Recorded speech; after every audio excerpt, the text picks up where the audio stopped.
C'est-à-dire qu'il n'y aura pas d'installation sur la grille de départ.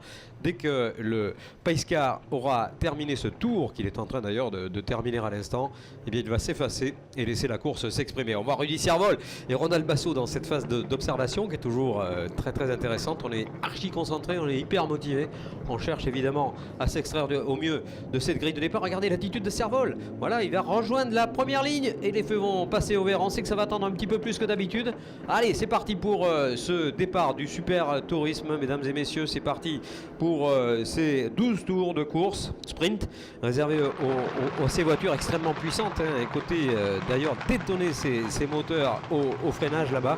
Tout simplement la particularité du moteur turbo compressé issu de la production Renault, puisque c'est bien celui de la Mégane RS qui est utilisé pour ces voitures. On a vu beaucoup d'évolutions apportées à ces autos. D'ailleurs, on a baissé un petit peu le niveau, la hauteur de caisse. On a adopté tout simplement des amortisseurs Öhlins de production suédoise. Donc ça, c'est bien. C'est un élément supplémentaire pour avoir de la performance maximale.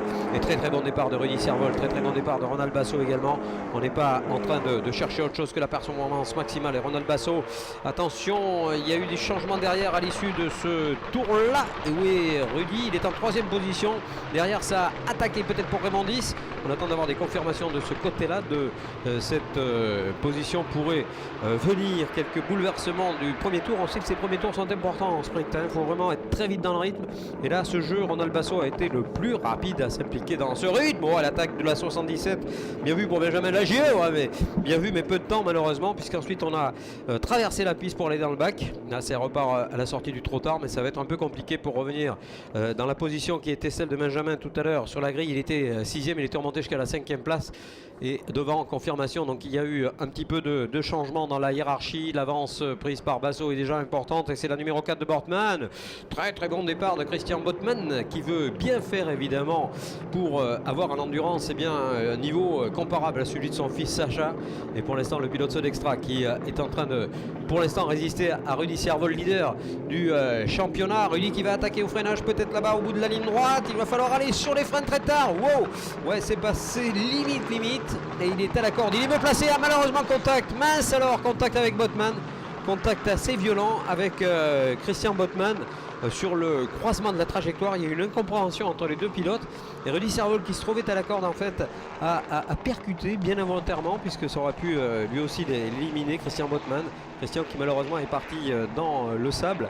Et là aussi c'est peut-être l'abandon. On verra, parce que la percussion a été quand même suffisamment lourde pour éventuellement pénaliser les performances de cette voiture. En tout cas, et tout bonnement, on aura certainement du coup des rebondissements qui vont être proposés. Il y en aura d'autres. Alors, est-ce que la voiture de Servols a souffert dans l'opération? Alors qu'on voit derrière une bataille qui oppose Valgren et Raymond 10. Raymond 10 en 4e position. On vient de placer cet incident sous enquête entre donc Christian Botman et Rudy Servols, c'est-à-dire qu'au niveau de la direction de course, on n'est pas vraiment persuadé qu'il n'y ait pas d'implication responsable d'un des deux pilotes. Alors les choix, on les leur laisse, et puis comme dirait l'autre, on les leur laisse volontiers, car ça n'est jamais très facile évidemment. Quant à la facilité, on n'est pas venu la chercher sur ce type de tracé. On cherche même l'équilibre absolu constaté par Ronald Basso. Ronald qui pointe avec maintenant une belle avance déjà sur la concurrence. Le voilà, regardez, il a déjà 100 mètres d'avance. C'est énorme à l'issue de ce 3e tour. Et derrière, bien sûr, on essaie de se battre avec Valgren qui a profité de l'opportunité de l'accrochage entre Servols et Botman. Servols s'est bien ressaisi quand même, mais il a été passé par Grégor Raymondis à la 3e position. Servols 4, 6, Dimitrienko. Alors, je ne sais pas ce qui s'est passé chez Maxime, mais là, depuis ce week-end, très franchement, il est monté non pas d'un step, mais de plusieurs. Alors que la voiture couleur Ellipsis rentre malheureusement dans les stands. C'est un pit-in donc pour cette voiture de Romain Monti. Romain qui était bien remonté pourtant, parti bon dernier. On revoit l'accrochage à l'écran. Boum. Voilà, j'ai l'impression que Servols a été victime d'un sous-virage qui l'a empêché de prendre son virage correctement, et qu'ensuite malheureusement la seule possibilité c'était de percuter cette voiture. Encore une fois, c'est pas le genre de la maison de le faire en action volontariste, bien au contraire. Je crois qu'il a été victime lui-même de cette action d'ailleurs. alors que les routes de course doivent être respectées. C'est en tout cas un rappel qui est passé à Raymond Dis, un rappel qui est passé à l'AJ également sur l'examen de ces écrans officiels du chronométrage. Freinage au trop tard là-bas pour Basso, sans problème, très sûr dans cet exercice. Regardez, il n'y a personne derrière et franchement c'est Basso et les autres là. Si on devait résumer ce feuilleton du Super Tourisme Acte 1, Valgren à la lutte avec toujours Grégor Raymond Dis. Grégor qui va peut-être passer à la corde. Ah, c'est une attaque qui a pu à mon avis se solder par un changement de seconde. On est côte à côte pratiquement sur la partie sinueuse de ce tracé. Il n'y en a pas beaucoup mais il y en a une au moins. Et c'est passé pour Raymond Dis. C'est passé en deuxième position pour Grégor. Grégor qui récupère donc cette place tout à fait intéressante. On va suivre le rythme maintenant. Est-ce que la voiture de Servoz a souffert dans l'accrochage avec Botman? C'est très possible hein, parce qu'il a dû céder successivement à ces deux assauts. Allez, pourtant on a l'impression et la sensation qu'il est légèrement plus vite à certains endroits. Et l'attaque sur Valgren va devoir et pouvoir se produire maintenant au bout de cette rectiligne. On voit qu'il a tout de suite, il est sorti de la speed immédiatement et ça va passer logiquement. Hein. Je pense qu'il va sauter sur les freins très tard. Notre ex-pilote de la Triumph Cup, puisque c'est un ancien motard de piste avec 3 victoires également dans la Midget 1300. Donc je peux vous dire que là on a affaire à du lourd, hein, du solide. On l'a même vu faire quelques apparitions en Clio Cup. Bon, ça n'avait pas fonctionné tout à fait comme il l'aurait souhaité. En tout cas, il a beaucoup d'expérience et ce produit lui convient parfaitement. C'est un produit particulièrement performant avec toutes ces particularités qui lui sont associées, c'est-à-dire un châssis tubulaire, c'est-à-dire des gros freins, c'est-à-dire des pneus très larges de marque Yokohama qui sont beaucoup plus tendres évidemment que ceux utilisés en midget de litre. Et à ce jeu, voilà, drive-through pour la numéro 7 malheureusement. On avait redouté un petit peu cette situation. Je pense que Rudy l'a redouté également. Donc on va demander à la numéro 7 de passer par les stands. Passage par les stands obligatoire pour Rudy Servoz, actuel 4e. Il va perdre l'intégralité pratiquement des places acquises de haute lutte depuis le départ. Bon, c'est comme ça. C'est un jugement qui a été rendu à l'instant. Va-t-il obtempérer il a 2 tours hein, pour passer par les stands. Ensuite, il va falloir effectivement se prêter à cette règle. On n'a pas vraiment le choix. Du côté des améliorations, du côté des temps qui sont constatés comme étant en progression très nette, mais il n'y a pas photo hein, devant une 41.3 pour Ronald Basso qui oublie tout le monde. Il est déjà passé, ouais, mais le voilà déjà Ronald. Et voilà le second. Il va bien également Grégor Raymond Dis qui était en 42.8 tout à l'heure, qui à mon avis va étaler un tout petit peu plus vite maintenant. 42.3, voilà, c'est mais 1 seconde 3 moins vite que Ronald Basso. C'est-à-dire qu'à ce jeu, si arithmétiquement ça continue comme ça, et à la fin il y aura un écart considérable entre les deux. Un écart qui est déjà constaté comme étant quand même assez important, presque 10 secondes, alors que quelques tours ont été bouclés seulement, 3 tours. C'est surprenant, hein, très franchement. C'était même complètement inhabituel à ce niveau de la compétition. On dit Servoz, Valgren, on trouve Dimitrienko qui fait une de ses plus belles courses, on le répète, très à l'aise ici au Val de Vienne, avec Carrière à la position de 6e, Richard 7e, et il avait fait un podium sur une endurance cette année, avec l'AG à la 8e position, Champeau qui fait une belle course également en voiture numéro 2, il est 9e, Benezet est 10e, Martinez est 11e, Lescaut est 12e, il vient de passer d'ailleurs André Bordas, et on rappelle l'abandon de Botman, l'arrêt également de Romain Monti, et puis la pénalité qui vient d'être infligée à Rudy Servoz qui pourtant venait de se débarrasser de Rodolphe Valgren. Ça c'est la course, ça c'est effectivement ce qu'on a pu constater tout à l'heure de cette action jugée un petit peu trop téméraire. Et voilà, Rudy Servoz a encore un tour pour éventuellement obtempérer. On voit d'ailleurs ces drapeaux qui vont être passés pour des comportements sportifs jugés un petit peu trop hardis peut-être. Alors on va savoir de qui il s'agit assez rapidement. Rudy, je l'espère, en tout cas a vu cette information lui signifiant qu'il devait faire un passage par les stands. Voilà, il va lui être présenté à nouveau. Voilà Basso et voilà Servoz derrière Carrière maintenant.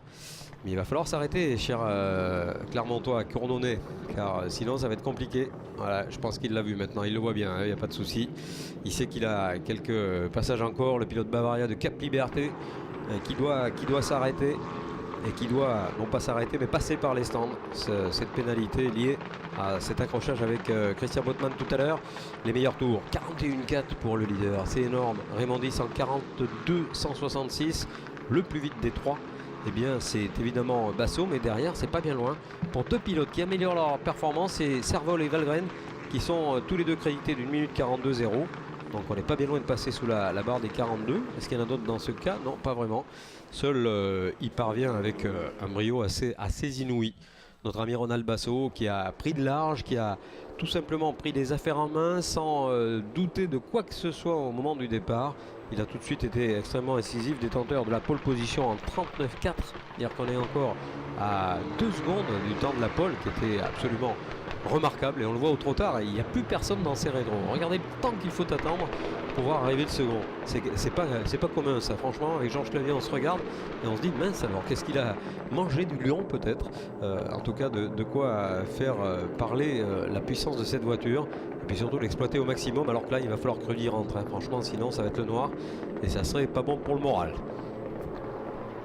Et Servol qui a je pense aperçu quand même cette présentation du drive-thru qui a été demandée tout à l'heure.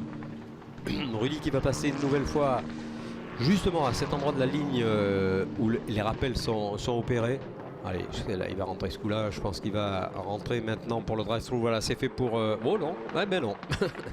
Là, attention, ça va se compliquer, mon ami. Il va falloir vraiment être prudent, car marquer les points, c'est une chose, mais ensuite, évidemment, c'est pas toujours très bon d'avoir ce genre tout simplement de réprimande à l'arrivée, hein, parce que là, ça serait un petit peu délicat. Il peut y avoir des exclusions, des choses de ce genre. Derrière, attention, on continue de s'expliquer là pour des voitures à la chasse, à la performance. On a vu tout à l'heure ce qui se passe entre Richard et Dmitrienko, le numéro 1. Le numéro 1, très vite, on le répète, hein, il y a 2 dixièmes d'écart tout à l'heure constaté entre Richard et Dmitrienko, justement le numéro 1. Ça fait pas grand chose, ça fait pas beaucoup. C'est effectivement un équilibre que l'on voit se former peu à peu au fil des courses, au fil des manches. C'est l'arrêt du numéro 4, arrêt du numéro 4 de Christian Botman qui avait réussi à relancer sa machine, mais qui malheureusement est contraint de rejoindre son équipe de manière à confirmer l'abandon qui le guette. Et l'abandon qu'il va sûrement accepter avec mauvaise grâce, mais que voulez-vous, ça fait partie encore une fois des événements de course dont il a été, il faut bien le dire, une des victimes, soyons clairs là-dessus. Bon, après, est-ce qu'il y a eu mauvais geste de Servol? Je pense pas. Honnêtement, je pense pas. Maintenant, c'est vrai qu'il faut maîtriser la situation. On doit être maître de son véhicule en course comme sur la route. C'est un petit peu la même chose. Et Carrière qui a amélioré son secteur numéro 1. Christophe Carrière, podium ce matin en mid-jet de litre. Christophe est la numéro 89 qui améliore son secteur numéro 1. Ça améliore également pour Franck Martinez à l'arrière. Alors on apprend au fil des manches, au fil des courses. On développe cette voiture. On reçoit d'ailleurs des mails techniques qui nous viennent de VIP Challenge régulièrement et qui nous informent de toutes les modifications qui sont apportées. Ça veut dire qu'on bosse pour que cette voiture soit vraiment un outil tout à fait excellent. Et voilà, c'est Rudy qui va passer par les stands. C'est bon maintenant, on a compris. On voit les directeurs de course d'ailleurs qui le regardent avec un œil noir. Bon, ça devrait aller normalement, hein. Il avait bien pris son élan. Alors combien de positions va-t-il perdre? On va passer quasiment l'ensemble du plateau. On va passer quasiment l'ensemble des voitures. Ouais, il va repartir très loin, hein. Je pense aux alentours peut-être de la 12e position. On verra ça. En tout cas, évidemment, ça compromet ses chances de marquer des gros points. Voilà, ça, c'est la vie, hein, que voulez-vous. En tout cas, on rappelle qu'il est parmi les plus rapides du groupe. Il l'a confirmé à plusieurs reprises. Et à mon avis, il va y avoir un autre challenge. Il va rester 5 tours. Il peut remonter assez nettement. Maintenant, aller chercher Basso, évidemment, c'est terminé. On n'y pense même pas. Basso qui peut apprécier, non pas évidemment le paysage, c'est pas le moment, mais en tout cas apprécier son avance qui est devenue très importante, presque insolente et presque difficile à admettre pour la concurrence. Regardez, Basso, il est au cœur du circuit, il est dans le groupe d'arbres là-bas, en train de passer une balade de santé. Et derrière, top, justement, Carrière qui vient de passer le trottoir. Seulement quelques dizaines de secondes après, enfin une dizaine de secondes après, c'était 10 secondes et 8 dixièmes tout. Oups, grosse sortie, gros crash dans les pneumatiques du trottoir. On a eu très peur, très franchement. J'espère que le pilote est OK parce que là, c'est sorti super vite. Au moment du freinage, au moment de sauter sur les freins, il est allé taper dans le mur de pneumatique, dans la protection. Voilà, on va dégager très vite cette voiture de manière, en tout cas, à s'assurer que son pilote est OK. Voilà, le pilote qui sort. Pilote OK, voilà qui nous rassure sincèrement. Et je crains qu'il ne s'agisse de Maxime, non? J'ai bien peur que ce soit Maxime Dmitrienko qui avait fait un début de parcours tout à fait éclatant. Et là, malheureusement, ça s'arrête là. Ah, il était vite, hein, il était super vite Maxime. Une de ses meilleures participations depuis le début de la saison.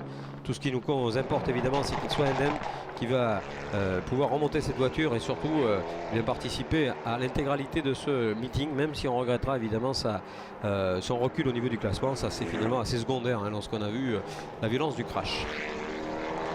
Pas de crash devant, plutôt de l'assurance, plutôt voilà, cette agilité, cette assurance d'avoir vraiment entre les mains l'outil, entre les oreilles également la tête pour aller jusqu'au bout de l'effort, pour confirmer cette ambition légitimée par d'ailleurs des positions qui ont été variables. Il y a eu des sanctions, il y a eu tout un tas de choses qui ont marqué ce début de saison. Et là, s'il arrive à remporter cette épreuve avec autant d'avance, je peux vous dire que du côté moral de la concurrence, ça va en prendre un petit coup. Ça va être compliqué.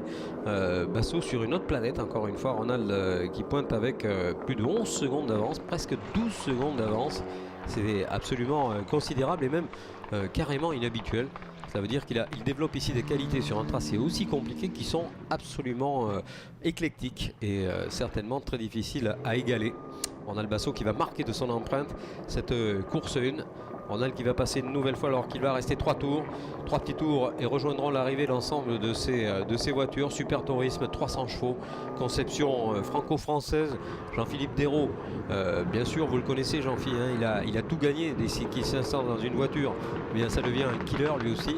Et dès qu'il s'approche d'un projet, eh bien, il connaît tellement le sport automobile qu'il est capable de dire voilà ce qu'il faut faire et voilà qu'est-ce qu'il faut faire pour que ça marche. Et là, il est en train de démontrer avec la 2 litres en particulier et la Super Tourisme maintenant que sa conception du sport auto eh bien, reçoit un écho particulièrement intéressant de la part des pilotes, des équipes également qui vont cesser de s'étoffer, c'est sûr et certain. La 2 litres, il faudra refuser du monde certainement l'année prochaine pour pouvoir accepter tout le monde. En tout cas pour l'instant on accepte avec mauvaise grâce sans doute cette domination de la part de la concurrence, celle n'est pas Raimondi, celle de Basso. Valgrind à la 3e position, Carrière à 4e, Richard 5e, 6e Champeau, 7e Servol, parce qu'il est reparti Rudy, il est reparti. Rudy qui améliore le secteur 1, qui améliore son secteur numéro 2. Alors, je peux vous dire qu'il doit être grognon, on va le coordonner, et ça m'étonnerait qu'il reste là. Jean-Pierre Chapeau pourrait faire les frais de ce retour, il y a une petite seconde d'écart entre les deux. Et nous avons justement à l'écran quelques images, non pas concernant pour l'instant suivre. Ouais, c'est Champeau qui est sous la menace Servol, on le voit sur cette attaque. Jean-Pierre Champeau qui essaie justement de se décaler pour empêcher cette attaque de Rudy. Et Rudy qui lui ne va pas à nouveau évidemment être sous le régime de la sanction. Il va le faire proprement, vous allez voir. Il va trouver le petit passage qui va permettre à cette auto numéro 7 qu'on a vu tellement souvent aux avant-postes, le noir mat de cette voiture. Eh bien ça y est, c'est passé sur Jean-Pierre Champeau, Rudy Servol qui vient de prendre une position, c'est-à-dire qu'il se retrouve maintenant en 6e place. Laurent Richard n'a qu'à bien se tenir, il va rester 2 tours et ça m'étonnerait qu'il ne rentre pas dans les points de la 5e place tout simplement. Après ça sera effectivement difficile compte tenu du format qu'il reste à cette épreuve. Pas beaucoup de passages, un seul passage à l'issue de celui-ci, 2 plutôt, pardon. Et bon, pas suffisant pour rejoindre le groupe de tête, mais regardez, c'est énorme ce qu'il fait. Et Rudy Servol qui a dépassé Champeau, qui rejoint Richard. Laurent Richard qui a bien vu ce missile arriver derrière. Et à mon avis, c'est maintenant que ça va se passer au bout de la ligne droite. Aspiration parfaite pour Rudy qui reste littéralement scotché dans l'arrière-train de Laurent Richard. Voilà l'attaque au freinage. Oh, on n'a pas tenté pour l'instant, hein, parce que j'ai l'impression qu'il y a un petit peu de doute qui est venu s'installer dans la tête de Rudy. Il ne veut pas reproduire ce qui s'est passé tout à l'heure. Et voilà, ça va passer sans coup faire rire. Maintenant, c'est fait. Joli Rudy. Un joli passage maintenant sur une place dans les points, dans les bons points, avec la 5e position. Ma foi, ça fait qu'il ne perd pas beaucoup de points hein, par rapport au classement en général. Vous savez que tout le monde marque des points dans cette discipline et qu'à ce titre, eh bien, l'important c'est de terminer. Alors c'est pas toujours facile le calcul des points d'ailleurs, mais à ce jeu, eh bien, je crois que tout le monde a besoin d'aller jusqu'au bout. C'est pour ça que ça incite les pilotes à reprendre les affaires en main dès qu'ils ont connu ce genre de déboire, ce genre de problème. Là maintenant, il ne peut plus espérer aller plus haut. Et il va falloir évidemment regarder, examiner avec intérêt Ronald Basso qui va pulvériser littéralement la concurrence, oubliant tout le monde avec plus de 12 secondes d'avance. C'est quand même pas tellement fréquent. Tiens, voilà, c'est fait. On va mesurer cet espace avec Raymond 10, Grégor et la voiture numéro 11. Bah, certes, il n'aura pas démérité, on est bien d'accord. Hein. Alors que la 77 place, mais avec un tour de retard pour Benjamin Lagier. Le dernier tour pour Grégor Raymondis, c'est un top sur les 13 secondes 100, c'est-à-dire qu'il prend une seconde au tour, hein, grosso modo. C'est à peu près la sanction infligée, 7 dixièmes pour être précis, à l'avantage de Ronald. Et Ronald, à mon avis, qui n'a pas tout déballé, hein. Il a certainement un petit peu de réserve encore à nous proposer. Rudy Servol dans une très belle glisse, parfaitement contrôlée à la sortie du virage numéro 13. Alors que là, bien entendu, c'est le dernier tour. Le tour difficile cependant, hein, parce qu'il faut évidemment regarder tous les voyants, qu'ils soient bien ouverts, de manière à ce qu'il n'y ait pas de doute concernant la terminaison de cette épreuve. Richard qui a souffert de l'attaque de Servol, c'est fait, mais c'est une belle place quand même de 6e pour Laurent. Jean-Pierre Champeau à la 7e position, Benezet à la 8e place, Martinez 9e, 10e Didier Lescaut. Voilà ce classement du Super Tourisme, chers amis, madame, monsieur, que l'on va dans quelques petites minutes retrouver sur l'examen du podium. Il y aura une course 2 réservée, bien entendu, au pilote B. Et puis le départ de l'endurance ensuite avec un changement de pilote, éventuel d'ailleurs, mais un arrêt obligatoire pendant cette épreuve, exactement à l'image de ce qui nous sera proposé un petit peu plus tard dans l'après-midi pour le championnat de France GT. Eh bien, nous vivrons ça également avec le Super Tourisme, dominé littéralement par ce monsieur Ronald Basso.